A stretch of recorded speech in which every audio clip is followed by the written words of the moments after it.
작년 이맘때 그 안산 동산교회 김인중 목사님 모시고 신년 부흥회를 했었습니다. 근데 이분은 좀 태생적으로 매우 즐거우신 분이고 또 유머 감각을 겸비하셔서 저희들에게 즐겁게 기쁘게 하나님의 말씀을 듣도록 그렇게 하셨습니다. 근데 이분이 설교회 초두에 첫날 설교회 초두에 매우 즐겁게 설교를 하시다가 갑자기 세월호 단어를 꺼내시자 얼굴이 일그러지면서 눈에서 눈물이 쏟아졌습니다. 저는 순간 좀 의심을 했습니다. 좀 연극하시나 보다 그런 생각을 했습니다. 그래서 이제 부흥의 기간이었기 때문에 사석에서 제가 좀 물어보았습니다. 목사님 왜 갑자기 그러셨습니까? 그랬더니 그분이 하시는 말씀이 자기 본인 교회가 좀 큰 교회잖아요. 그래서 아마 세월호 그 배에 타고 있는 고등부 학생이 7명쯤 되는 모양입니다.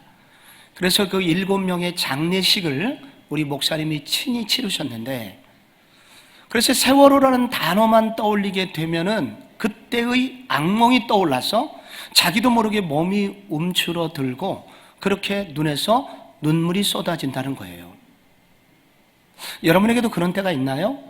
어떤 단어만 떨어지면, 생각이 나면, 어떤 상황, 어떤 사건만 생각이 나면 갑자기 기분 좋던 내 마음이 우울해지고 낙담이 되고 그렇게 슬퍼지는 그런 일들이 여러분에게도 있나요? 오늘 바울에게 그런 증세가 나타나고 있습니다. 바울은 방금 우리 장로님께서 기도하시는 대로 지난주 우리가 설교를 들었던 내용은 바울이 이 로마서의 교리를 총요약하는 로마서 8장의 마지막 부분에 이렇게 시작을 합니다. 그런즉 이 일에 대하여 우리가 무슨 말하리요? 바울은 더 이상 이 자기를 구원하시고 그리고 확실히 성령을 통해서 구원을 확증해 주시는 하나님의 은혜에 그는 포로가 되어서 더 이상 이 은혜를 말로 할 수 없어서 이제부터는 노래가 나오기 시작합니다. 그래서 이 많은 사람들에게 나 혼자 찬양하지 않고 우리 모두 다 하나님을 찬양합시다 하는 이 구원의 대합창에 관하여 그는 노래를 하였습니다. 열정적으로 우리를 사랑하시는 이로 말미암아 환경이 어떻든지 우리 모두 넉넉히 이길 수 있습니다. 사망이나 생명이나 이 어떤 것도 우리를 그리스도의 사랑에서 끊을 수 없습니다 하면서 그렇게 하나님을 기쁘고 확신 있게 찬양을 드렸습니다. 그런데 우리가 이게 장으로 나눠져서 그렇지 바로 연이어서 다음 구절에 바울은 전혀 다른 이야기를 합니다. 내게 큰 근심이 있고 그리고 그치지 않는 고통이 있다고 말을 합니다. 그냥 근심이 아니라 큰 근심입니다. 여기 그치지 않는 고통, 그치지 않는은 바다 깊은 시면을 말합니다. 한 번 근심이 시작되면 끝도 없이 나를 고통 속으로 몰고 가는 끝없는 고통과 아픔, 우울함이 사도 바울에게 찾아온다는 것입니다. 바울을 이렇게 힘들게 하고 어렵게 한 일이 고통의 원인이 무엇이냐? 그것은 3절에 나와 있습니다. 나의 형제 곧 고륙의 친척을 위하여. 바울은 이 전 세계를 다니면서 복음을 전했습니다. 많은 사람들이 예수를 믿었고 이방인들이 하나님을 찬양했습니다. 그런데 문제는 바로 자기 동족 유대인들, 특별히 자기가 알고 있는 가장 가까운 친척들이 예수를 믿지 않았습니다. 제 친구 선교사님도 그렇거든요. 나가서 해외에서 열심히 복음을 전하고 있는데 이 선교사님의 부모님들은 이단에 빠져 있어요. 그래서 그는 가슴앓이를 합니다. 내가 지금 부모님은 이러고 있는데 내가 해외에서 복음을 전하는 것이 맞는가? 하면서 그분이 그렇게 고통하는 모습을 보면서 저도 마음 아팠던 적이 있습니다. 바울은 전 세계를 다니면서 자기는 복음을 전하고 이방인들은 하나님을 찬양하도록 하는 그런 일을 하고 있는데 자기의 일가 친척들은 확대하면 자기 민족, 유대 민족은 하나님을, 예수님을 거절하고 있으니 그래서 바울은 그 생각만 하면 통증이 느껴지고 한 번 통증이 시작되면 끝도 없는 깊은 바닷속에 빠지는 것처럼 그런 고통의 바다로부터 헤어나오지 못하는 아픔을 겪게 된다는 것입니다. 그래서 바울은 이렇게 가슴앓이를 하는 사람이에요. 민족 때문에, 자기 가족, 믿지 않는 가족 때문에. 그러나 오늘 성경을 잘 읽어보면 그의 가슴앓이는 가슴앓이로 끝나지는 않습니다. 비탄과 눈물을 끝내고 그는 찬양하는 사람으로 다시 거듭납니다. 5절에 보시면 그는 만물 위에 계셔서 세상에 찬양을 받으실 하나님이시니라. 고통이 찬양으로 이어지고 있습니다. 사실 이 로마서 9장은 10장, 11장에 걸쳐서 같은 주제를 다루고 있습니다. 그래서 하나의 큰 메가스토리, 하나의 큰 단락을 이루고 있습니다. 그런데 이 단락이 끝나는 11장 마지막 구절도 이렇게 끝나요. 그에게 영광이 세세토록 있을지어다 아멘 하면서 끝냅니다. 그래서 바울은 가슴앓이로 시작하지만 그의 가슴앓이는 중간중간에 찬양하는 가슴앓이이고, 그리고 그의 가슴앓이의 마지막은 찬양으로 끝납니다. 소망으로 끝납니다. 그래서 바울의 가슴앓이는 단순한 가슴앓이가 아니고 영적인 가슴앓이라고 부를 수 있습니다. 낙심과 절망으로 끝나지 않고 그 가슴앓이 속에서 소망을 보는 것이지요. 저희도 이 명절만 되면 우리가 가슴앓이를 앓는 분들이 있습니다. 이렇게 우리는 좋아서 예수를 믿고 찬양을 하지만 가족 중에 누군가는 예수를 믿지 않는단 말이죠. 또 가문 전체를 생각할 때 우리 가정은 예수를 믿었지만 여전히 가문의 대부분은 예수를 모르고 있단 말이죠. 이런 것들을 생각하면 명절이 되면 더더욱 가슴앓이가 시작이 됩니다. 그리고 이 명절에 우리가 먹고 나누면서 대부분의 사람들은 우상 숭배를 하지 않습니까? 민족 전체가 하나님을 여전히 외면하고 있습니다. 그래서 우리는 민족에 대한 가슴앓이가 있습니다. 그래서 오늘 이 본문을 통해서 우리가 다시 한번 우리의 이 가슴앓이가, 이 명절에 오는 우리의 가슴앓이가 단순한 아픔이 아니라, 마음의 통증이 아니라 영적인 가슴앓이로 어떻게 승화될 수 있는가? 우리도 바울처럼 이렇게 가슴앓이를 넘어서 하나님을 찬양하고 그렇게 소망하는 사람으로 어떻게 변화될 수 있고 전환될 수 있는가? 이 문제를 오늘 성경은 다루고 있습니다. 우리의 아픔이 어떻게 영적인 가슴앓이로 변화될 수 있을까? 먼저 성경은 이 우리의 근심 중에는 하나님 안에서 하는 선한 근심, 하나님이 주시는 기쁜 근심도 있다는 것을 아는 거로부터 시작을 해야 됩니다. 어떤 사람은 사도 바울을 조울증 환자처럼 여길 수도 있었습니다. 바울은 그런 오해를 받기에 충분해요. 지난주에 그렇게 찬양하다가 갑자기 우울증 환자처럼 빠지고 있기 때문이죠. 그래서 바울은 그의 그 자신을 변호하기 위해서인지 이렇게 말을 시작합니다. 내가 그리스도 안에서 참말을 하고 거짓말을 아니하노라. 나 지금 거짓말을 말하는 게 아니야. 이거는 성령님이 증거하시는 거야 라고 말을 합니다. 또 하나, 바울은 자신의 근심에 대해서 얘기하면서 이 근심이 성령 안에서 하는 근심이라고 말하죠. 내 양심이 성령 안에서 나로 더불어 증거하노니. 그래서 이 바울의 근심은 성령 안에서 하는 근심이라는 거예요. 여러분, 성령 안에서 물 안에 들어가면 우리가 물의 통제를 받듯이 성령 안에 있다는 것은 성령의 통제를 받는다는 말입니다. 혹은 성령과 더불어 성령과 함께하는 근심, 고통이라는 것입니다. 그러니까 바울의 이 근심은 성령 안에서 하는 고통, 성령의 통제를 받는 고통이었어요. 성령님도 근심하시나? 이 성령이 하는 근심에 대해서는 바울이 고린도후서 7장에서 좀 자세히 설명을 합니다. 바울은 세상을 따라가려고 하는 타락한 고린도 성도를 향하여 세차게 그리고 눈물을 흘리면서 징계를 담은 편지를 보냅니다. 그리고 두 번째 보낸 편지가 고린도후서입니다. 고린도후서 7장 9절에 내가 지금 기뻐함은 너희로 근심하게 한 까닭이 아니요 도리어 너희가 근심함으로 회개함에 이른 까닭이라. 너희가 하나님의 뜻대로 근심하게 된 것은 우리에게 아무 해도 받지 않게 하려 함이라. 하나님의 뜻대로 하는 근심은 후회할 것이 없는 구원에 이르게 하는 회개를 이루는 것이요 세상 근심은 사망을 이루는 것이니라.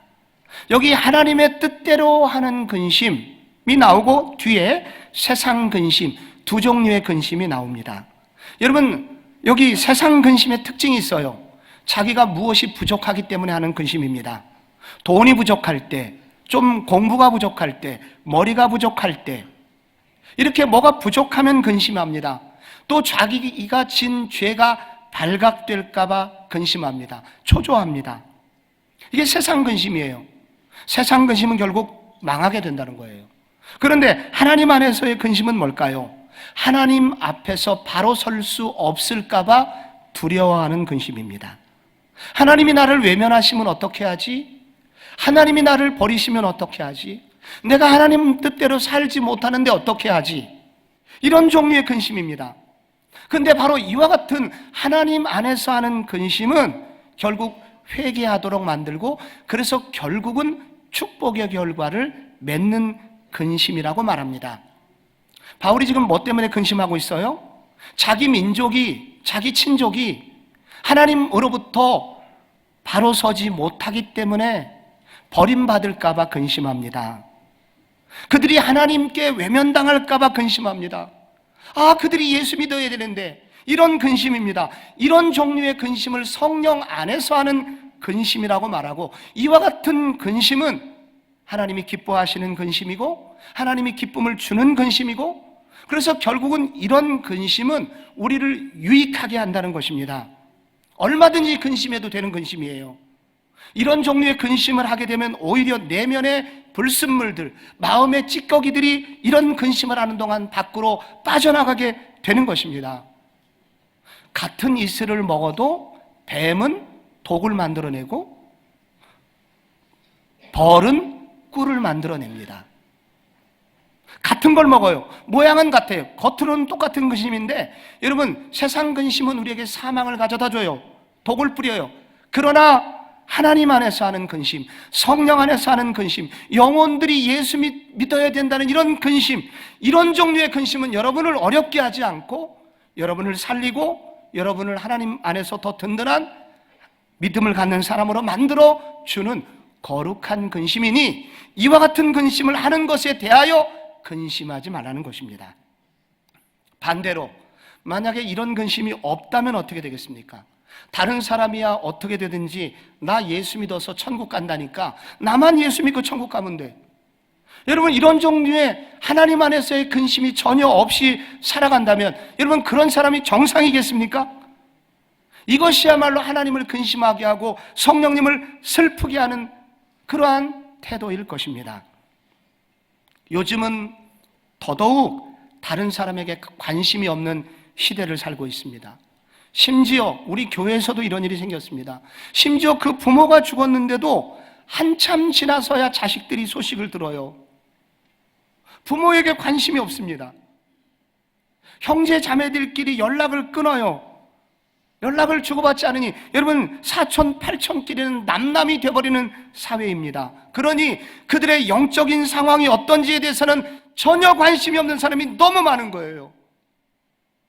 이러한 거룩한 성령 안에서의 근심이 없는 태도, 성령 안에서의 고통이나 눈물이 없는 태도는 정말 하나님이 원하시는 모습은 아니라는 것입니다.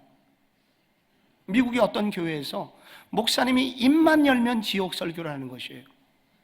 그래서 너무 성도들이 견디다 못해갖고 목사님에게 압력을 넣어서 결국 목사님이 사임을 하시게 되었답니다. 이제 새로운 목사님이 부임을 하셨어요. 잔뜩 기대를 하고 있는데 이분도 지옥에 대해서 설교를 시작합니다. 이분의 주특기가, 주 전공이, 주 관심사가 지옥이었던 거예요. 그런데 신기하게 이 새로운 목사님의 설교를 듣고 성도들이 좋아하기 시작하고 나중에 변화되기 시작합니다. 옆에 교회 교인이 너무 궁금했대요. 아니, 어떻게 같은 지옥 설교를 하는데 한 분은 이렇게 되고 한 분은 이러냐고 물으니까 그 교인이 답변했답니다. 전에 계시던 목사님은 지옥을 설교하면서 우리를 협박하고 겁을 주셨는데, 여기 새로 오신 목사님은 지옥을 설교하면서 눈물을 흘리셔. 여러분, 이렇게 살면 지옥 갑니다.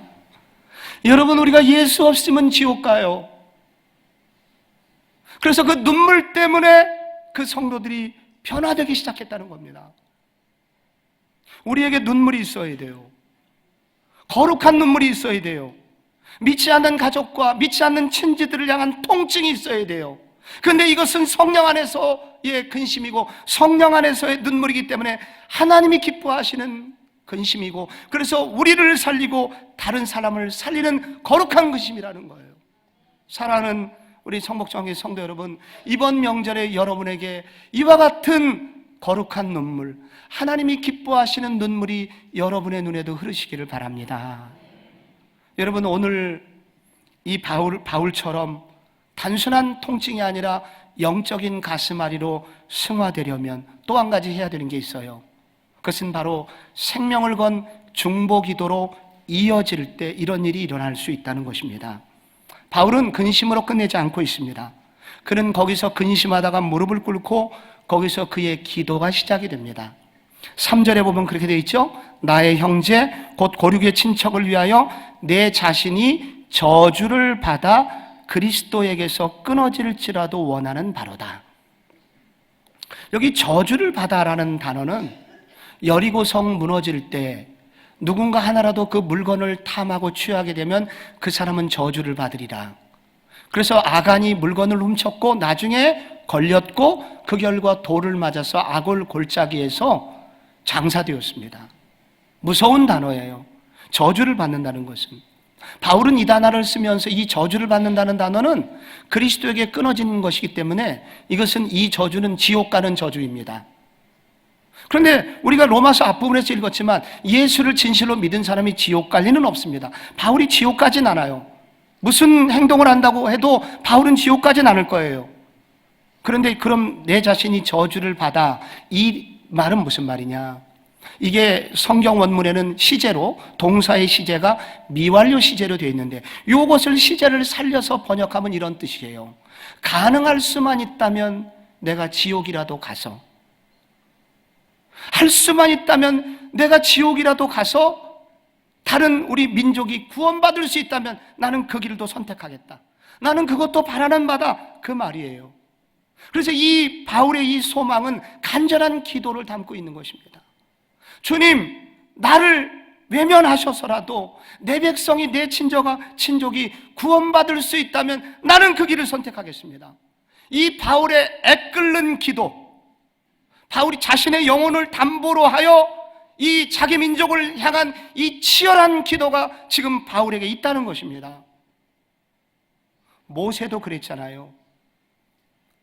이스라엘 백성들이 출애굽을 하고 그리고 시내산 율법을 받고 율법을 받을 때 너희들이 이 율법을 지키지 않으면 3, 4대 저주를 받고 율법을 잘 지키면 1000대까지 은혜를 받을 것이다. 여러분, 이 시내산 언약을 맺은 지 며칠이나 됐다고. 모세가 산으로 율법 돌판 받으러 갔을 때 이스라엘 백성들이 금송아지 우상 만들어 놓고 거기서 춤을 추고 있었잖아요. 하나님은 그들을 외면하셨고 내가 이 민족하고는 더 이상 견딜 수 없다. 하나님이 그 백성을 버리셨죠. 모세, 너하고 새로운 민족을 이루겠다. 그때 모세가 뭐라고 하나님께 기도를 드렸나요? 출애굽기 32장에 보면 그러나 이제 그들의 죄를 사하시옵소서, 그렇지 아니하시오면 원하건대 주께서 기록하신 책에서 내 이름을 지워버려 주옵소서.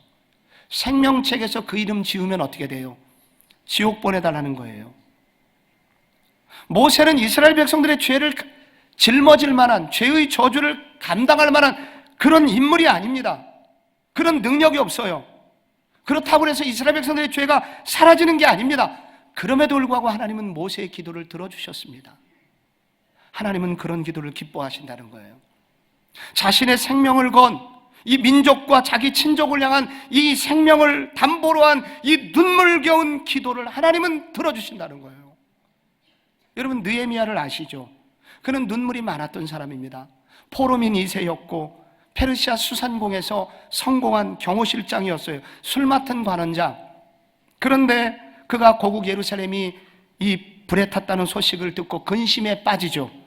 근데 느헤미야 1장 4절 보면 이렇게 돼 있어요. 내가 이 말을 듣고 앉아서 수일 동안 슬퍼하며 하늘의 하나님 앞에서 금식하며 기도하였다. 여기 수일 동안 슬퍼한 게 수일입니다. 그런데 원문에는 이 수일이 아니고 이 앞뒤를 맞춰보면 4개월을 슬퍼한 거예요. 4개월 슬퍼했어요. 근데 울면서 입에 울음으로 그치지 않고 그가 하나님 앞에서 금식하며 기도했습니다. 처음에는 근심했지만은 그 근심은 이내 금식으로 바뀌었고 그 금식은 간절한 기도로 바뀌었습니다. 4개월이 됐어요. 왕이 불러서 이제 나가게 됐는데 그가 근심하는 얼굴, 슬픈 기색을 띠고 있으니까 이 황제가 묻습니다. 너 무슨 일 있냐? 예, 사실은. 그래서 자기의 처지와 민족의 형편을 알게 되었고, 그러자 마침 그 왕이 그를 긍휼히 여겨서 그에게 고국으로 돌아갈 수 있는 길과 여비와 그리고 심지어 성벽을 재건할 수 있는 모든 물품, 대금들을 지급을 하게 됩니다. 엄청난 일이. 느헤미야는 근심을 했는데, 근심을 하고 기도의 자리로 나아갔을 뿐인데 전혀 상상할 수 없는 결과가 그에게 놓여지게 되었던 것입니다. 우리도 그렇습니다. 우리는 연약하고 우리는 힘이 없지만 우리가 하나님을 향하여 우리의 믿지 않는 비신자들을 향하여 그리고 이 민족을 향하여 이와 같이 근심을 넘어 기도의 자리로 나아갈 때 하나님은 이 일을 이루어 주신다는 거예요. 스펄전 목사님에게 한 병든 소녀가 찾아왔답니다. 목사님, 저의 장례식을 좀 맡아주세요. 이 소녀는 불치병에 걸렸기 때문에 목사님은 그 사실을 알고 있었고, 그래서 당연히 너의 장례식을 내가 맡아주마, 이렇게 얘기를 했습니다. 목사님, 장례식에서 설교하실 때 꼭 복음 설교를 해주세요. 목사님의 설교를 들으면 우리 예수 믿지 않는 우리 아빠가 예수 믿을 것 같아요. 그래서 목사님은 이제 알겠다고 했고 실제로 며칠 후에 장례가 발생했습니다. 목사님은 잘 준비된 설교를 가지고 장례식을 인도했습니다. 그 아빠는 이 사랑하는 딸을 잃어버려서 가슴이 텅 빈 상태가 되었고 세상에 무엇을 해도 마음의 위로가 되지 않는 그런 공황 상태에 빠져 있었는데, 목사님의 설교를 듣다 보니까 하나씩 둘씩 빈 가슴이 채워지기 시작합니다. 그리고 어느새 눈에서는 색다른 눈물이 떨어지기 시작합니다. 예수를 믿게 되었던 것입니다. 여러분, 그 소녀는 무슨 일을 했나요? 그 소녀의 관심사는 뭐였나요? 그 소녀의 기도는 무엇이었나요? 자기의 죽음을 통해서라도 우리 아빠가 예수 믿게 해달라는 것이었습니다. 하나님은 그 일을 놀라운 방법을 통해서 이루어 주신 것입니다. 오늘 우리도 우리의 가슴 아픔이 단지 여기서 끝나면 안 됩니다. 우리의 가슴앓이가 영적인 가슴앓이가 되도록 아름다운 열매로 맺혀지려면 우리도 근심 걱정 중단하고 근심 걱정을 내려놓고 그 다음 단계인 기도의 자리로 나가야 됩니다. 그리고 그 문제를 가지고 하늘 아버지께 아뢰야 됩니다. 그때 하나님은 우리가 알지 못하는 크고 비밀한 일들을 행하여 주신다는 것입니다. 실망이 되고 낙심이 됩니다. 오래 기도해도 안 됐습니다. 주님이 말씀하시는 것입니다. 포기하지 말라는 거예요. 계속해서 그렇게 기도하라는 것입니다. 때가 되면 주님께서 기도의 응답을 보여주실 것을 오늘 이 말씀을 통해서도 우리에게 소망을 주고 계신 것입니다. 마지막으로 여러분, 우리 단순한 아픔이 아니라 영적인 열매 있는 가슴앓이가 되려면 마지막으로 그들을 향하여, 비신자들, 믿지 않는 가족이나 민족을 향하여 절대 포기하지 않는 희망을 절대로 포기하지 말라고 도전을 하고 있습니다. 오늘 4절과 5절은 이런 말씀이 있어요. 저희는 이스라엘 사람이라 저희에게는 양자됨과 영광과 언약들과 율법을 세우신 것과 예배와 약속들이 있고, 이스라엘 민족들은 예수 믿을 만한 모든 좋은 조건들을 다 가지고 있었습니다.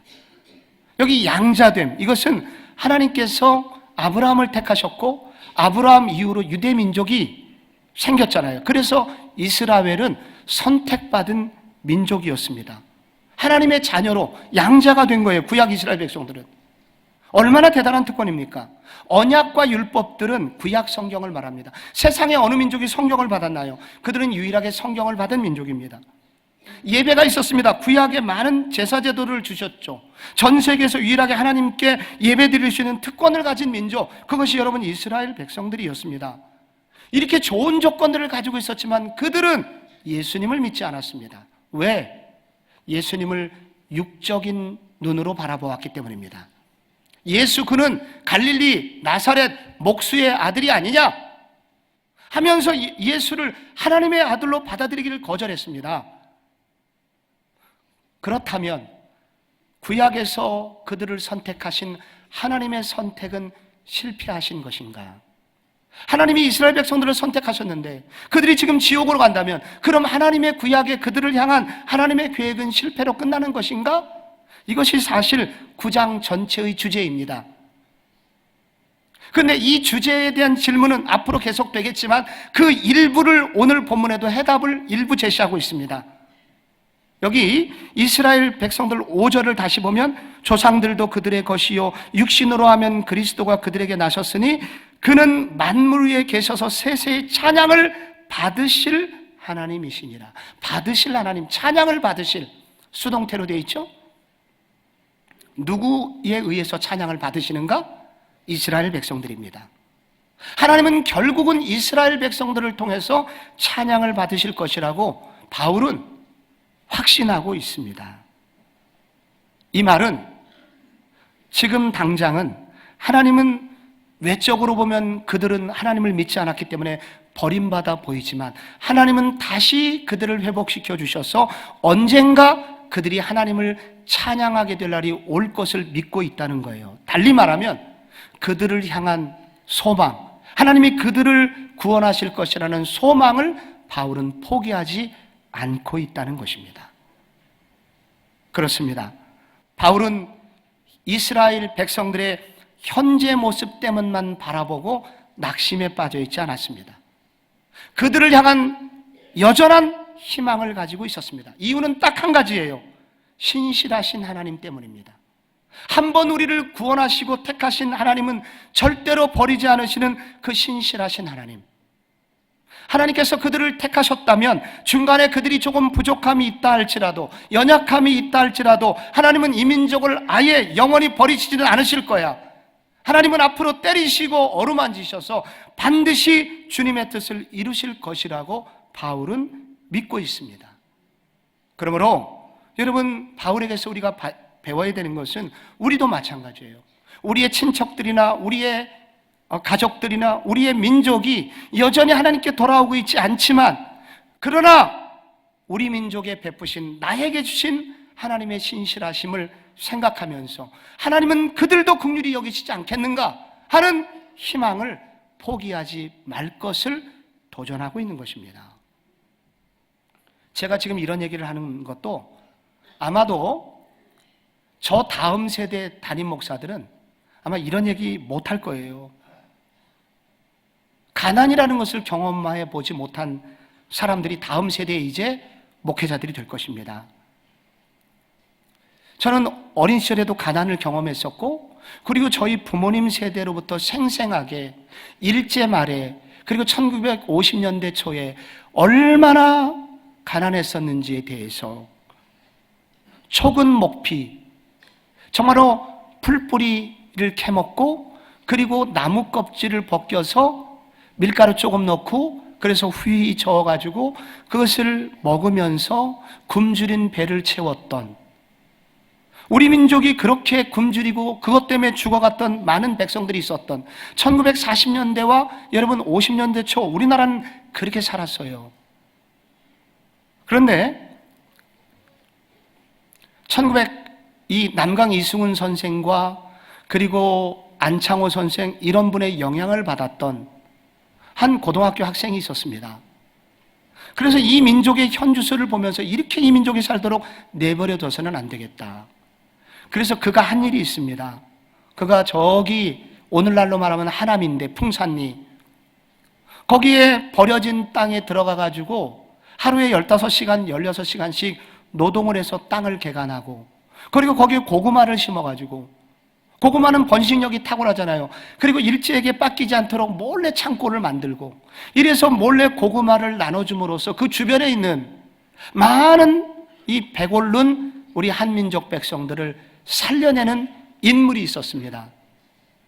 그분이 바로 후에 유명해진 김용기 장로님이세요.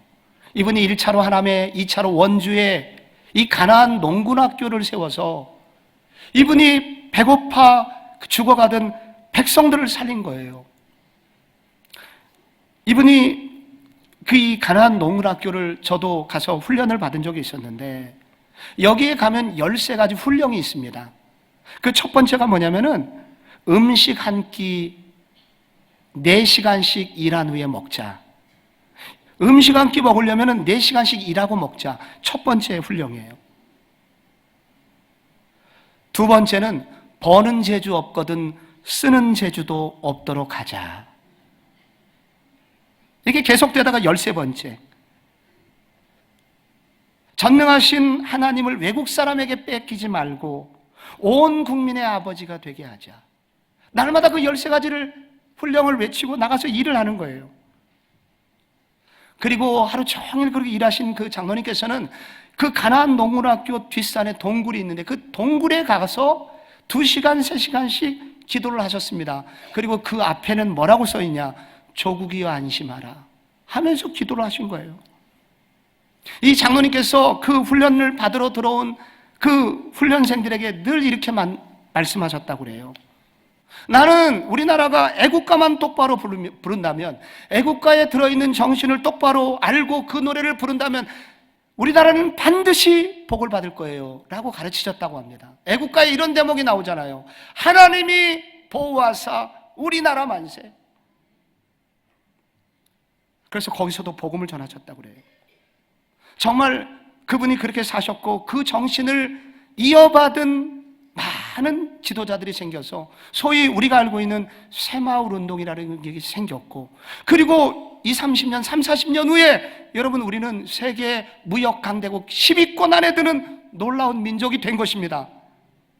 여러분 1940년대, 50년대 어른들이 오늘날 우리가 음식을 버리는 것을 보면 까무러칠 거예요 아마. 이런 일이 어떻게 생겼나? 이런 분들 때문입니다. 이런 고마운 믿음의 선조들, 나라가 어렵고 힘들었지만 희망을 버리지 않고 하나님은 이 민족을 버리지 않으실 거야. 하나님은 이 민족을 살리실 거야. 하나님이 보호하시면 이 나라는 살 거야. 이런 희망 덩어리들을, 이런 민족의 이런 거룩한 희망의 사람들이 있었기 때문에, 이분들 때문에 오늘날 실제로 우리는 희망의 결과를 따먹는 그런 축복을 받게 된 것입니다. 여러분, 요즘 나라가 어렵잖아요. 되는 직장, 되는 직업이 하나도 그 장사가 없다고 그러잖아요. 취업하는 애들이 없다고 그러잖아요. 출산율은 바닥이고 민족의 미래가 없다고 그러잖아요. 그럼에도 불구하고 여러분, 우리는 이 명절에 무엇을, 어떤 마음으로 명절을 세야 되겠습니까? 그래도 우리에겐 희망이 있다. 하나님이 보호하사 우리나라 만세. 하나님이 우리 민족에게 복음을 주셨고, 복음을 믿은 지 100년 만에 인구 4분의 1이, 전국민 4분의 1이 예수를 믿은 놀라운 민족, 하나님이 선택받은 민족이 아닌가? 하나님이 복을 주신 민족이 아닌가? 우리가 다시 하나님께 돌아가기만 한다면 하나님은 우리를 살리실 거야. 여러분, 이러한 희망이 우리에게도 있어야 되며, 여러분, 우리가 이러한 믿음을 가지고 왜 하나님께서 나 같은 죄인도 구원하셨다면 왜 사랑하는 내 남편, 내 아내, 내 아들과 딸은 구원하지 않겠는가? 희망을 포기하지 않고 하나님께 다시 나가 기도한다면 하나님께서 우리의 가슴앓이를 들으시고, 여러분, 우리를 새롭게 하시고 우리 가정을 새롭게 하시고 민족도 새롭게 하실 줄 믿습니다. 10년 전, 한 10년 됐어요. 딱 CCC 총재였던 김중근 목사님께서 소천하시는 날, 당시 제 담임 목사님이셨던 오카는 목사님 모시고, 원로 목사님 당시 모시고 세브란스 병원에 갔습니다. 그랬더니 그 장례식에서 목사님께서 이제 기도를 가족들에게 해주셨는데 이렇게 기도를 해주셨어요. 하나님, 김중근 목사님 같은 분 지금 꼭 우리나라에 필요한데 이분을 왜 데려가십니까? 꼭 이분이 꼭 하나님께서 때가 돼서 데려가셔야만 한다면 제2의 제3의 김중근 목사를 이 땅에 보내주시옵소서. 제2의 제3의 김중근 목사를 일으켜달라고 그렇게 기도를 하시더라고요. 잊혀지지 않는 기도입니다. 이 김중곤 목사님이 1962년 삼각산에서 영하 20도 강추위에서 토막 하나 짚고 믿음의 사람들과 함께 기도해서 유명해졌던 저 유명한 나라를 위한 기도.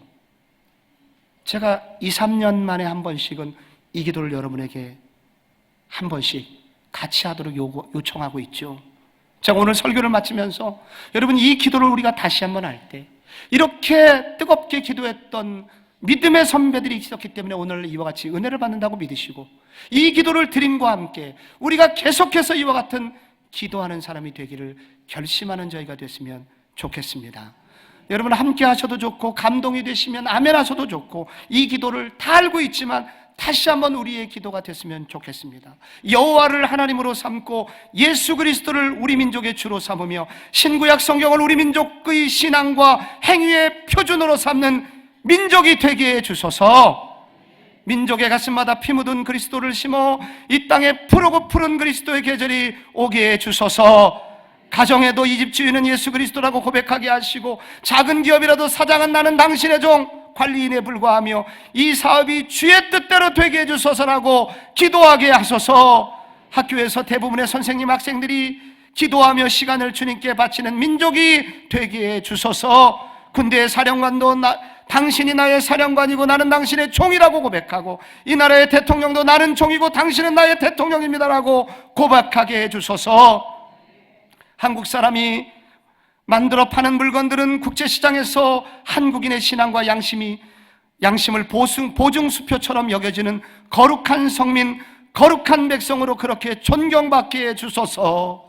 우물가의 여인들이 할렐루야로 화답하고 김매는 어머니들도 찬송가를 부르고 선원들도 성경을 공부하고 기도하고 찬송하며 하나님을 주로 삼는 민족이 되게 하여 주소서. 이 땅에 태어난 어린이들은 나면서부터 기도의 젖줄에서 믿음의 핏줄에서 자라게 해주소서. 빈들에도 그리스도의 계절이 오게 하고 국회에도 10대들의 가슴에도 그리스도의 계절이 오게 하고 모두 주라고 부르며 이 땅 어디를 걸어가도 성령의 현장이 되어 가슴에 생수처럼 솟아오르는 민족이 되게 하여 주소서. 우리 모두의 기도가 되시기를 축복합니다.